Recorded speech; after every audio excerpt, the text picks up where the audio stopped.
Hello students, तो वापस start करते हैं हम लोग एम्पेरिकल फॉर्मूला और मॉलिक्यूलर फॉर्मूला। ठीक है, तो अभी जो पिछला सवाल अभी हमने देखा है उस जैसा ही क्वेश्चन मैं और करा रहा हूं और क्लियर हो जाएगा। ठीक है, वापस से क्वेश्चन पढ़ रहा हूं मैं, एक नया क्वेश्चन और है, इसमें थोड़ा सा और मैं इसको और आगे बढ़ाऊंगा इस क्वेश्चन को। ठीक है, इसमें थोड़ा एक और दूसरा क्वेश्चन जोड़ूंगा तो और समझ में आएगा। देखो, एक कंपाउंड है, ऑर्गेनिक कंपाउंड, कितने ग्राम? 0.252 ग्राम, जो कंबशन करने के बाद क्या दे रहा है? 0.22 ग्राम CO2 दे रहा है और 0.135 ग्राम वाटर दे रहा है on complete combustion. Predict this empirical formula. बस मैंने क्वेश्चन में क्या किया है, मैंने इस क्वेश्चन में सिर्फ और सिर्फ वैल्यूज चेंज कर दी हैं।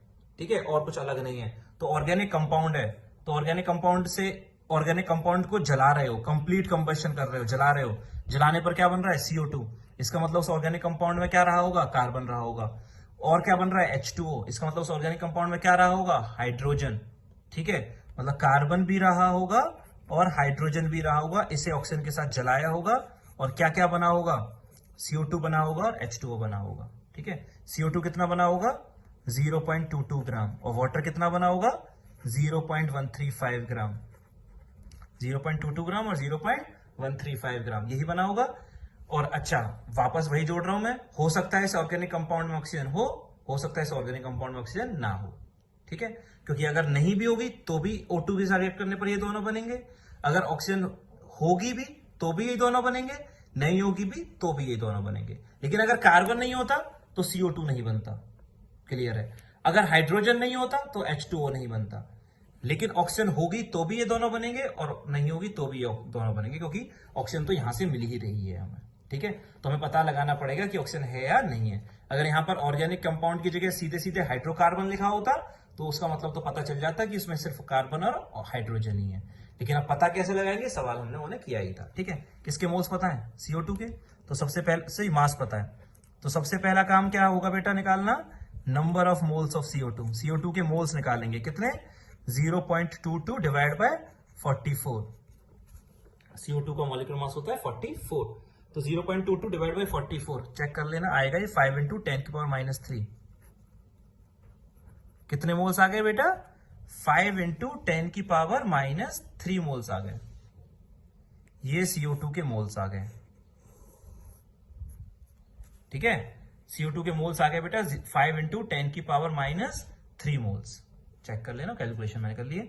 अगर CO2 के मोल्स पता है तो कार्बन के मोल पता होंगे? हाँ होंगे, क्योंकि एक CO2 में एक कार्बन। तो कार्बन का मोल्स कितने आ गए बेटा? Number of moles of carbon यानी C इज इक्वल टू कितना? Same 5 into 10⁻³। तो बेटा ये जो है, ये मेरे को बॉक्स जो बनाना चाहिए था वो C के नीचे बनाना चाहिए था। ओके, कार्बन के जो मोल आ गए वो इतने आ गए, 5 इंटू 10⁻³ मोल्स आ गए। ठीक है, ये तो बेटा, लेकिन वही वापस से वही बात, ये तो CO2 के अंदर मोल आए, तो इस कंपाउंड के अंदर भी कार्बन इतना ही होगा क्या? जी हाँ, इतना ही होगा। क्यों होगा इतना ही? क्योंकि इसका पूरा कार्बन यहां जा रहा है। क्यों जा रहा है?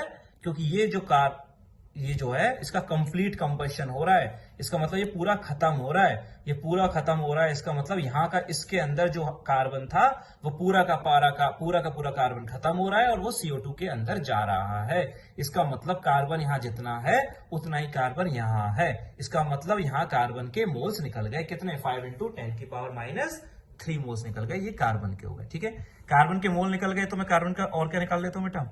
मास भी निकाल लेता हूँ। ठीक है, काम पड़ेगा। क्यों काम पड़ेगा? पिछले सवाल में तुम्हें दिख ही रहा था। तो कार्बन का मास निकालने के लिए क्या करना पड़ेगा? मोलर मास से मल्टीप्लाई करना पड़ेगा। 12 होता है molar mass. 5 into 10⁻³ into 12।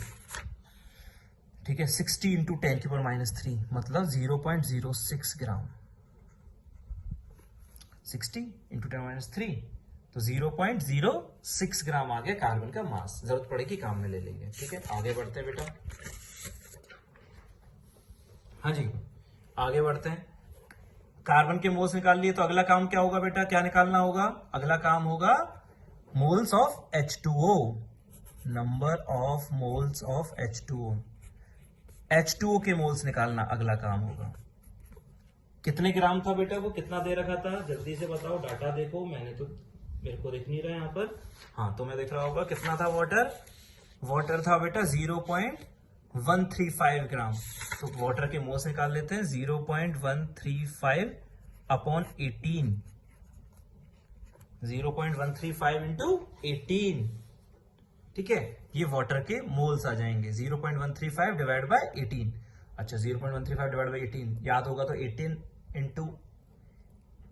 Into 7, 18 6 18 5 90, 18 6 108 and 18 7 136, 18 7 136, ये 135 है, कोई फर्क नहीं पड़ता, इतना कैलकुलेशन चलता है। ये अप्रोक्सीमेशन आ जाएगा 7 इंटू 10⁻³ मोल्स। कितना आ जाएगा 7 इंटू 10⁻³ मोल्स आ जाएगा, ठीक है। 18 6 108, या मैं कुछ गलत कर गया बेटा? हाँ जी गलत कर गया हूं ना।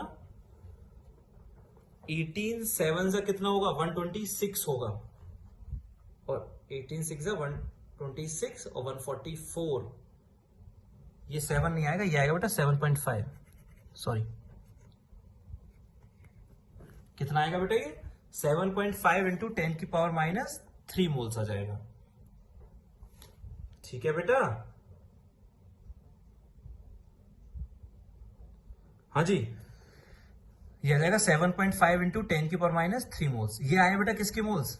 H2O के मोल्स, ठीक है। अब मोल्स निकालूंगा मैं किसके? हाइड्रोजन के, H के। हाइड्रोजन के मोल्स कैसे निकालेंगे?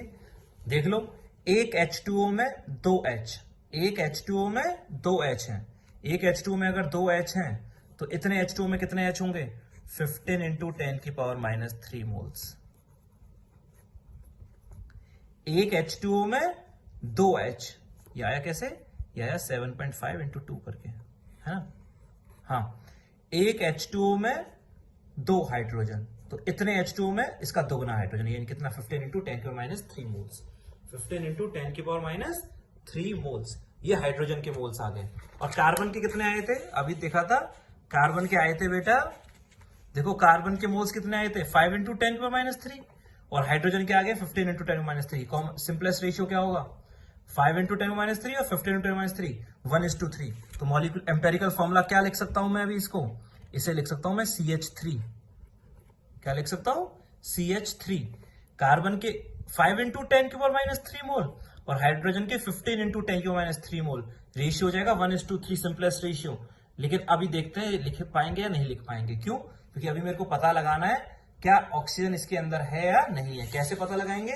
दोनों का मास जोड़ेंगे, 0.252 के बराबर आया तो ऑक्सीजन है, नहीं आया तो ऑक्सीजन, अगर 0.252 के बराबर आ गया दोनों को जोड़ के, इसका मतलब ऑक्सीजन नहीं है, और अगर इसके बराबर नहीं आया इसका मतलब ऑक्सीजन है। तो जोड़ लेते हैं, पहले चेक कर लेते हैं। हाँ, मास ऑफ हाइड्रोजन क्या हो जाएगा बेटा? हाँ जी, हाइड्रोजन का मास कितना हो जाएगा? इतना ही तो हो जाएगा। हाइड्रोजन का एटॉमिक वेट कितना होता है? 1 ही तो होता है, तो 1 से मल्टीप्लाई कर दिया, ठीक है। कितने ग्राम हो गया ये? 0.015 ग्राम। कितने ग्राम? 0.015 ग्राम। कार्बन का कितना मास था बेटा? कार्बन का मास आया था 0.06 ग्राम, और हाइड्रोजन का मास आया है 0.05 ग्राम। तो mass of carbon plus hydrogen दोनों का मिला के, कार्बन का है 0.06 और हाइड्रोजन का है 0.015। जोड़ दो दोनों को, 0.06 प्लस 0.015, तो ये बेटा कितना आ गया? 0.075 ग्राम।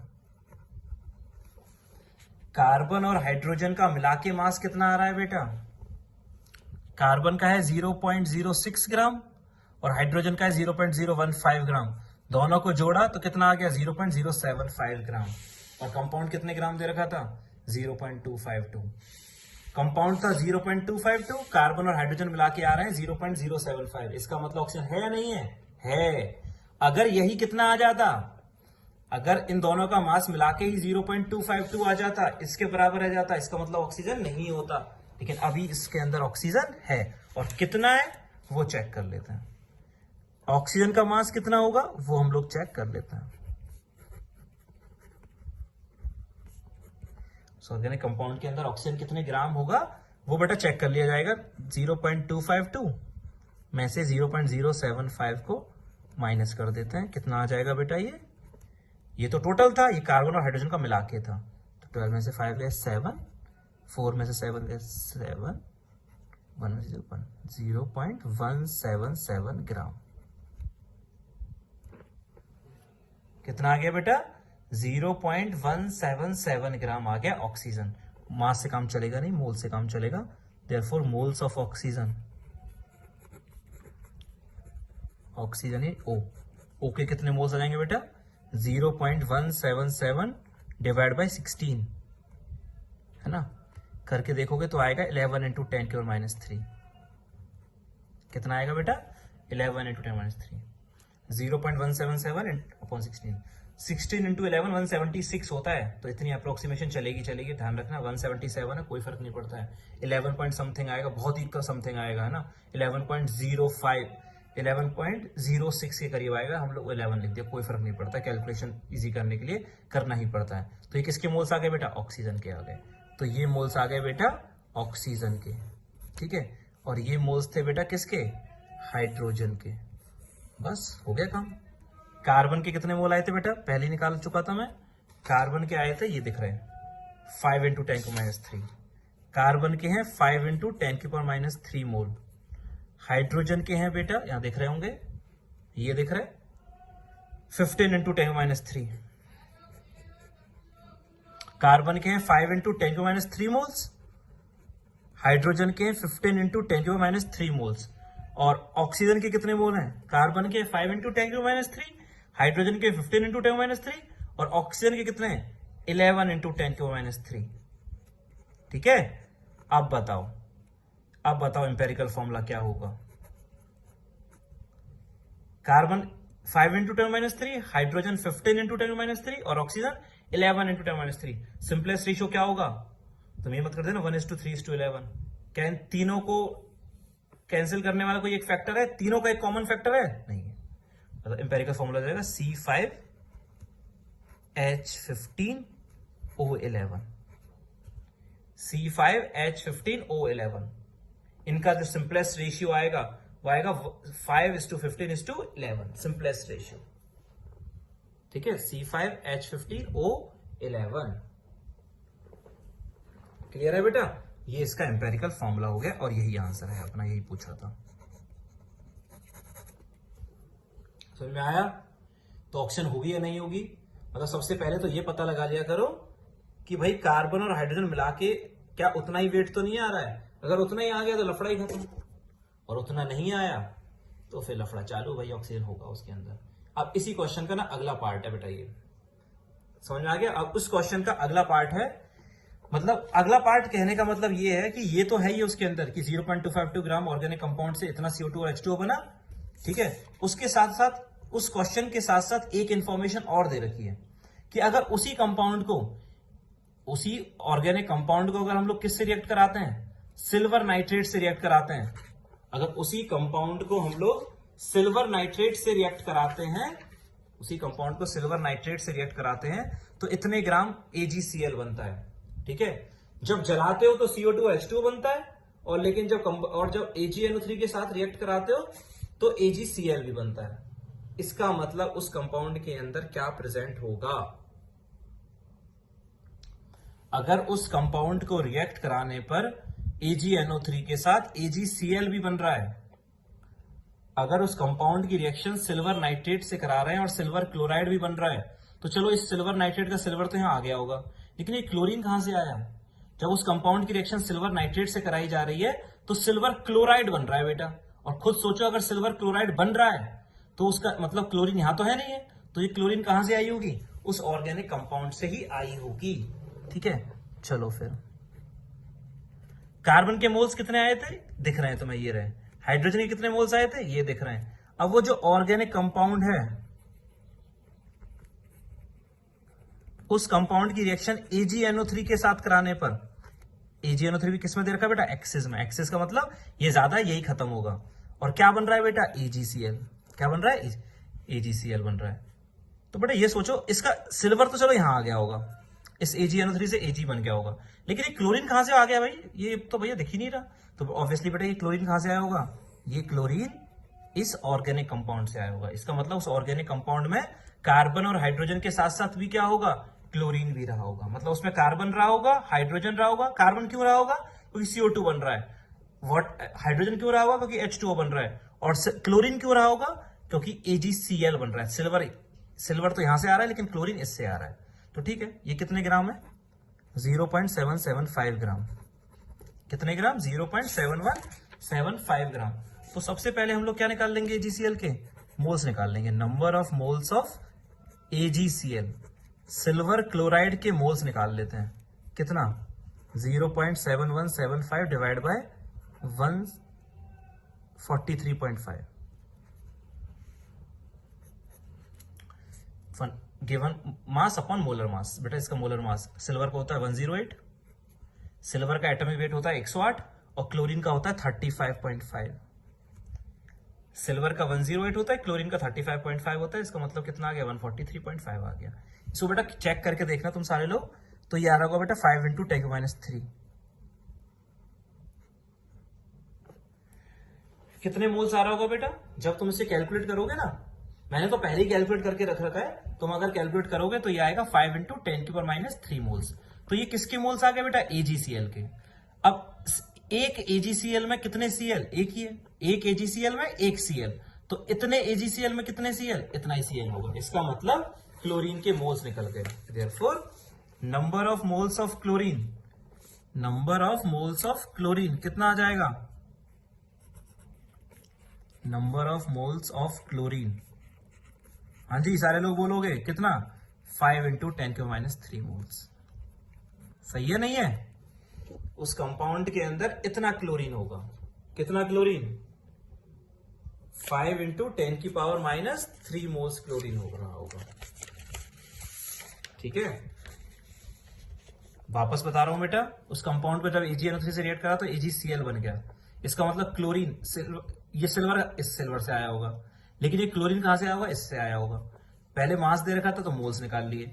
एक AgCl में कितने क्लोरीन? एक AgCl में एक क्लोरीन, तो इतना AgCl में कितना क्लोरीन? इतना क्लोरीन, उतना ही रहेगा। एक में एक, तो 5 × 10⁻³ में 5 × 10⁻³। ठीक है, तो ये किसके मोल्स आ गए बेटा? ये मोल्स आ गए क्लोरीन के। इसका मतलब मेरे को अभी तक क्या क्या पता लगा है? उसमें कार्बन है, हाइड्रोजन है और कौन है? क्लोरीन है। ठीक है, अभी ये पता नहीं लगा ऑक्सीजन है या नहीं है। क्योंकि बेटा अब तुम सोचोगे यार सर पिछले पार्ट में पता तो लग गया था कि उसमें ऑक्सीजन है या नहीं है, हमने निकाला भी था, ये था। लेकिन बेटा उसमें इसलिए पता लगा था क्योंकि हमें उस क्वेश्चन के अकॉर्डिंग सिर्फ क्या पता था कि उसमें कार्बन है और हाइड्रोजन है, उसके अलावा कुछ नहीं है, है ना। हो सकता है कि ऑक्सीजन हो या नहीं हो, लेकिन यहाँ पे अभी और क्या पता लगा? वो तो क्वेश्चन हो गया। उसका एक दूसरा क्वेश्चन दे दिया मैंने कि उसमें क्लोरीन भी है। कितना क्लोरीन है? इतना क्लोरीन है। तो मास कितना आ गया क्लोरीन का? मास ऑफ क्लोरीन 5 × 10⁻³ क्लोरीन का एटॉमिक वेट होता है 35.5। 5 × 35.5, तो 5 × 5 25, 27, 70। ठीक है, ये आ गया बेटा 0.1775 ग्राम। कितने ग्राम आ गया बेटा? 0.1775 ग्राम। इतना आ गया क्या? क्लोरीन आ गया। तो मास कितना आ जाएगा बेटा? Total mass of carbon plus hydrogen plus chlorine. हाँ जी बेटा, भैया कार्बन भी था, हाइड्रोजन भी था, क्लोरीन भी था। तो मैं ऐसा करता हूं, तीनों को जोड़ के देख लेता हूं। कार्बन कितना ग्राम आया था? पिछले वाले क्वेश्चन के डाटा को यूज करो। कार्बन कितने ग्राम आया था? कार्बन आया था 0.06 ग्राम। कितने ग्राम? 0.06 ग्राम। ये रहा 0.06 प्लस पिछले सवाल में, क्योंकि पिछले सवाल का ही कंटिन्यूएशन है। कार्बन आया था 0.06। हाइड्रोजन कितना आया था बेटा? हाइड्रोजन का देखो, हाइड्रोजन आया था बेटा 0.015 ग्राम। और ऑक्सीजन कितना आया है बेटा? सॉरी ऑक्सीजन नहीं, क्लोरीन कितना आया है बेटा? 0.1775 ग्राम। ठीक है, ऐड करके देख लेना, ऐड करके देखोगे तो अपने आप ये कितना निकल के आ जाएगा? 0.252। इन तीनों को बेटा ऐड कर लोगे ना तो तीनों को ऐड करके कितना निकल जाएगा 0.2525 आएगा। एक ही बात है, 0.252 लिख दिया। और ऑर्गेनिक कंपाउंड कितने ग्राम था? ऑर्गेनिक कंपाउंड था हमारे पास कितने ग्राम? 0.252। और इन तीनों का मास मिला के ही कितना आ गया? 0.252। इसका मतलब ऑक्सीजन है या नहीं है? नहीं है। अब ये जो दूसरे पार्ट है, मतलब पहले पार्ट का क्वेश्चन जो था उसमें ऑक्सीजन थी, लेकिन जो दूसरा क्वेश्चन बनाया मैंने तो उसमें ऑक्सीजन नहीं है। क्यों नहीं है? क्योंकि carbon plus hydrogen plus chlorine तीनों का वेट हमने जोड़ा तो उतना ही निकल के आ गया 0.252। इसका मतलब उसमें ऑक्सीजन नहीं है। ठीक है, तो अब तो बताओ कार्बन के कितने मोल आए थे?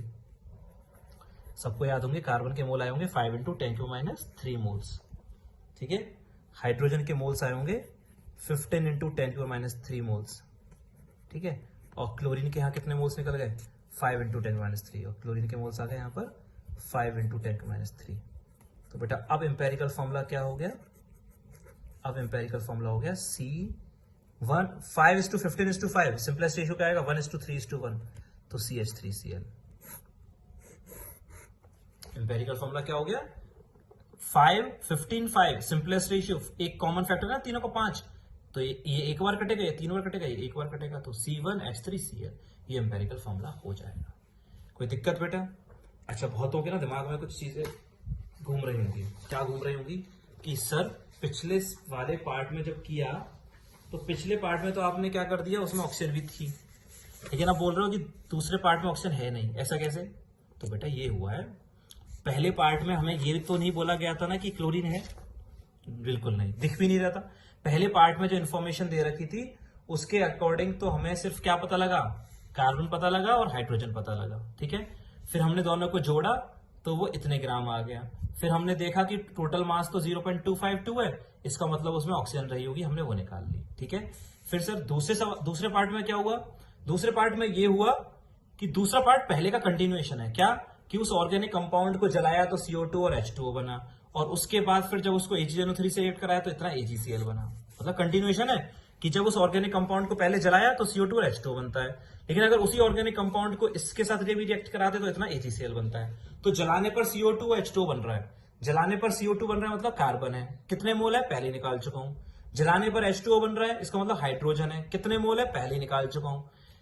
फिर उसको ही AgNO3 से रिएक्ट करा रहा हूं तो AgCl बन रहा है, इसका मतलब उसके अंदर क्लोरीन भी है। उसके अंदर क्या भी है? क्लोरीन। क्योंकि AgNO3 तो सिल्वर आ जाएगा, लेकिन ये क्लोरीन कहां से आएगा? इस ऑर्गेनिक कंपाउंड से आएगा। कैसे निकाला? मास दे रखा था, मोल्स निकाले तो क्लोरीन के ये मोल्स आ गए, मास निकाला तो ये आ गया। कार्बन कितने ग्राम था? पहले निकाल चुका था 0.06। हाइड्रोजन कितने ग्राम था? पहले निकाल चुका था 0.015। क्लोरीन कितने ग्राम था? ये निकाल लिया। तीनों को ऐड करा, कितना आ गया? 0.252। अब बताओ क्या अब उसमें ऑक्सीजन होगी? नहीं। अगर कार्बन, हाइड्रोजन और क्लोरीन तीनों मिला के ही वेट 0.252 हो गया, इसका मतलब उसमें ऑक्सीजन नहीं है। तो दूसरे क्वेश्चन में ऑक्सीजन नहीं है, पहले क्वेश्चन में ऑक्सीजन थी। ठीक है, तीनों के मोल्स का रेशियो निकाल लिया, आंसर आ गया। ठीक है, आगे हम लोग अब नेक्स्ट नोट पे करते हैं। Thank you.